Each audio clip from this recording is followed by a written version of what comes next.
আগামীর বাংলাদেশ কলেমার বাংলাদেশ। নতুন করে নাটক শুরু করেছে অনেকে। রাজাকার রাজাকার ট্যাগ লাগানোর দিন শেষ হয়ে গিয়েছে।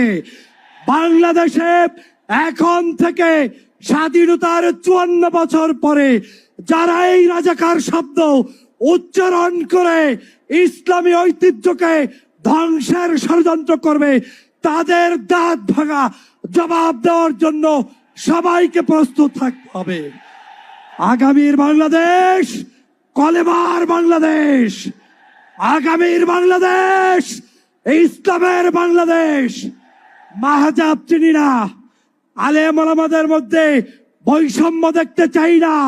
বাংলাদেশের সমগ্র রাজনৈতিক ঐক্য করতে হবে দেশ বিনির্মাণের জন্য। সেই উদাত্ত আহ্বান জানিয়ে জামাতের নেতৃবৃন্দকে আমাকে এখানে সুযোগ দেওয়ার জন্য ধন্যবাদ জানিয়ে বক্তব্য শেষ করছি। আল্লাহ হাফেজ। বাংলাদেশ জিন্দাবাদ। বাংলাদেশ জামাত ইসলামী দীর্ঘজীবী হোক। জিন্দাবাদ। আসসালামু আলাইকুম।